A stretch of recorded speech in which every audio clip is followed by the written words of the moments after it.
күндеріңізге сәттілік. Бүгінгі аш сабағымызға қош келдіңіздер.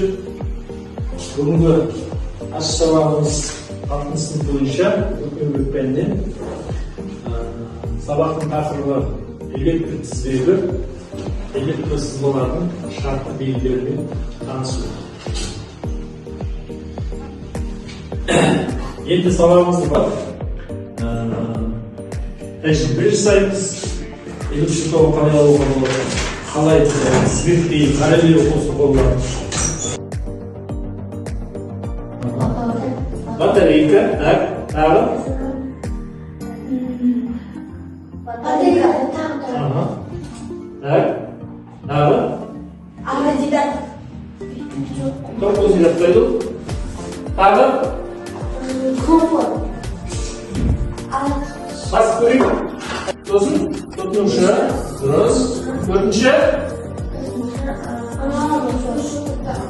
Не болады деймін? Ажыратқыш.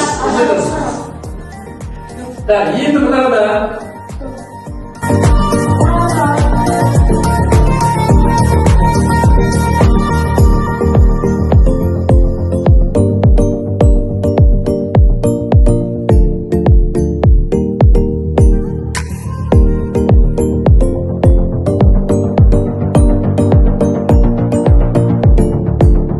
Tizbeginin ne ekeni bilетін боламыз.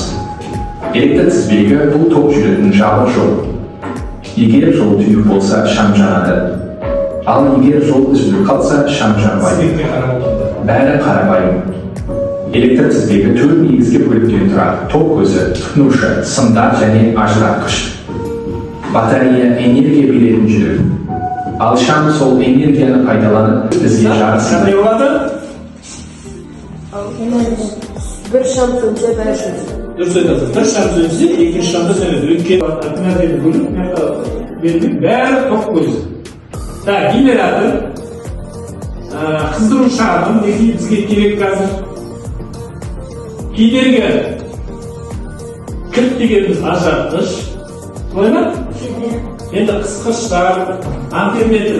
Сол жаңағы артықшылығын айттық, кемшілігі айттық, кемшілігін. Мысалы, күн электр станциясы күнді бұлт басқан кезде ток бермей қалады. Жел электр станциясы жел болмай қалған кезде ток бермей қалады. Былайынша су электр станциясында сондай.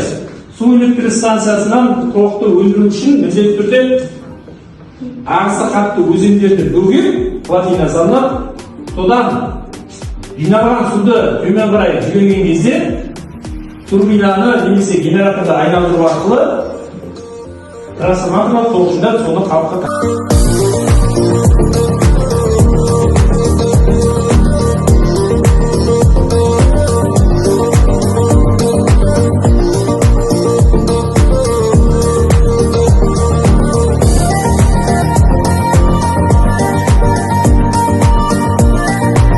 енді сен былай істе.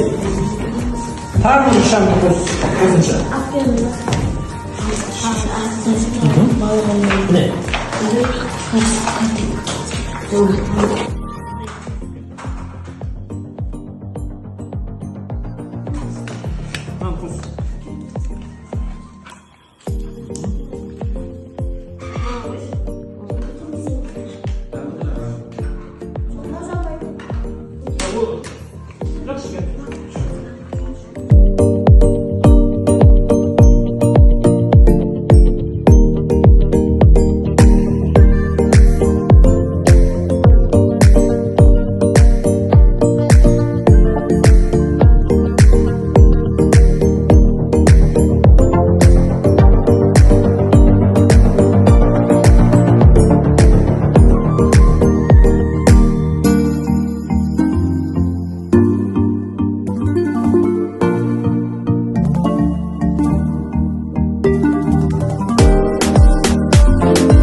қосамыз.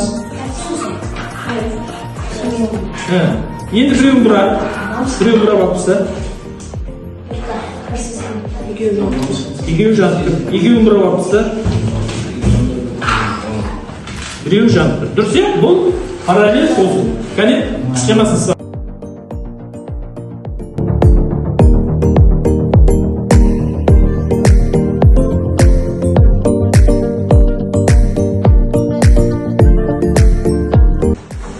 Екінші батарейканы плюс жағын ажыратқышқа қосады.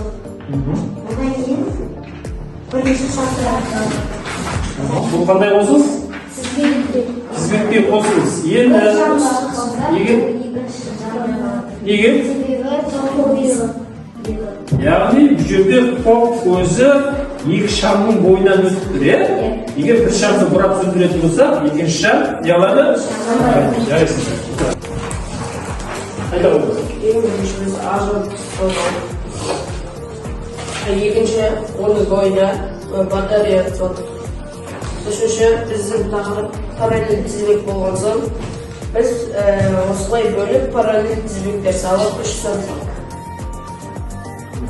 Ажыратқыштағы не ойындар? Ажыратқыштың ашты. Өйткені мына жерде дұрыс емес.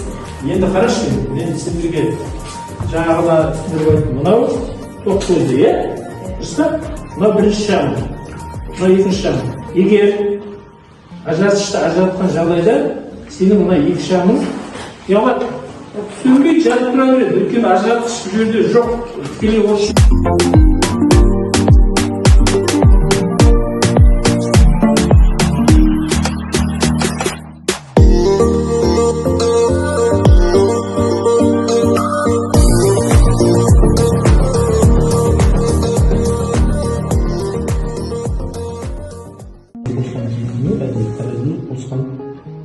Жалғаған батарея тұрады болсын.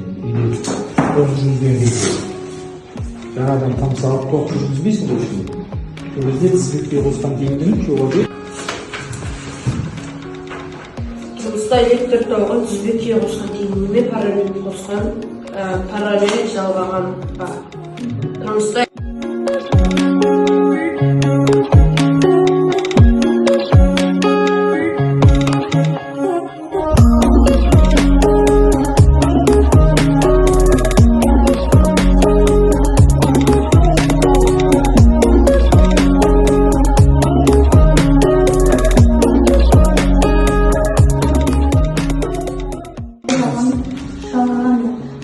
электр құрылғылары параллель бағдарламасының себебі параллель қосқанда барлық құралдарға бірдей кернеу беріледі және олар бір-біріне тәуелсіз жұмыс істейді.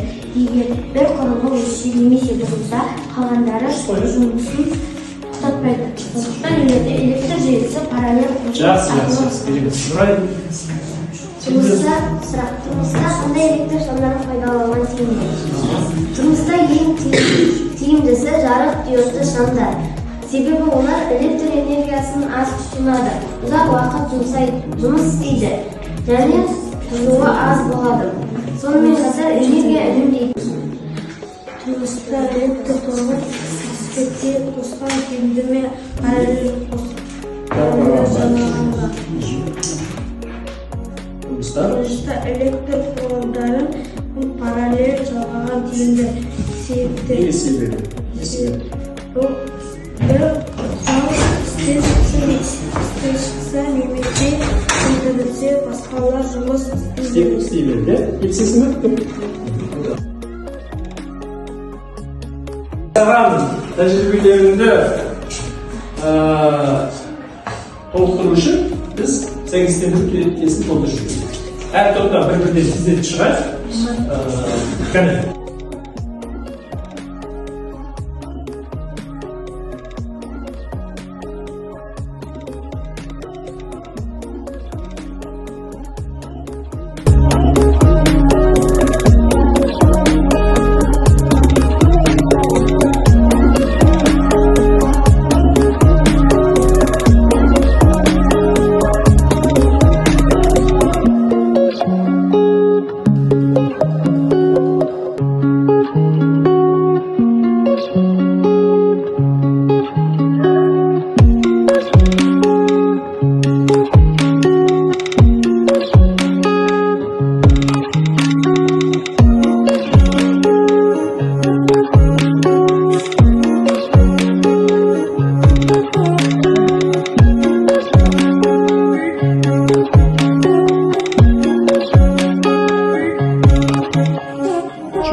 жарықтандырғышқа параллельдесек тізбек тізбек